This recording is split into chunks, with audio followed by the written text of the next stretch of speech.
സമയം 1 മണി. ചോറിന് കൂട്ടാൻ പരിപ്പ് മാത്രമേ ഉള്ളൂ. ആ വഴുതനങ്ങ കൊണ്ട് ഒരു ഉപ്പേരി ഉണ്ടാക്കി തരുമോ എന്ന് ഹസ്ബൻഡ്. പിന്നെന്താ ഉണ്ടാക്കി തരാമല്ലോ എന്ന് ഞാനും.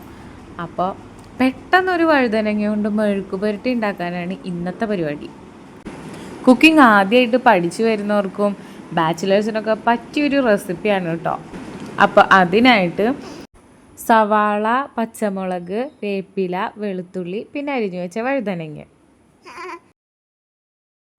അപ്പോൾ ആദ്യം തന്നെ അതിലേക്ക് ആവശ്യമായിട്ടുള്ള ഉപ്പിട്ടു, കുറച്ച് മഞ്ഞൾപ്പൊടി ഇട്ടു, കുറച്ച് മുളക് പൊടി ഇട്ടു, പിന്നെ അരിഞ്ഞു വെച്ച സവാളയും വെളുത്തുള്ളിയും പച്ചമുളകും വേപ്പിലയും എല്ലാം കൂടി അങ്ങോട്ട് മിക്സാക്കണത് എൻ്റെ മോള് ഇച്ചുവാണ് കേട്ടോ. അവൾക്ക് ഒരേ നിർബന്ധം, ഞാൻ മിക്സ് ചെയ്തോട്ടെ എന്നാൽ പിന്നെ ചെയ്തോന്നു ഞാൻ. അങ്ങനെ മിക്സിംഗ് ഒക്കെ കഴിഞ്ഞ് പാൻ ചൂടാക്കാൻ വെച്ചു. അങ്ങനെ ചൂടായി വന്നപ്പോൾ അതിലേക്ക് കടുക് പൊട്ടി വന്നപ്പോൾ നമ്മൾ നേരത്തെ മിക്സ് ചെയ്ത് വെച്ചില്ലേ, അതങ്ങോട്ട് നേരെ ഇതിലേക്ക് കൊടുക്കും. എന്നിട്ട് ഹൈ ഫ്ലെയിമിൽ വെച്ച് നല്ല പോലെ ഒന്ന് മിക്സ് ആക്കുക. അങ്ങനെ ഇളക്കി വന്നപ്പോൾ കുറച്ച് മുളക് പൊടിയുടെ കുറവുള്ള പോലെ, അപ്പോൾ കുറച്ചുകൂടി മുളക് പൊടി അങ്ങോട്ട് ചേർത്ത് എന്നിട്ട് വീണ്ടും ഒന്നുകൂടി ഇളക്കി കുറച്ച് നേരം മൂടി വെച്ച് വേവിച്ചിട്ടുണ്ടായിരുന്നു കേട്ടോ. അപ്പോൾ ഇതാണ് നമ്മുടെ കറിയുടെ ഫൈനൽ ലുക്ക്.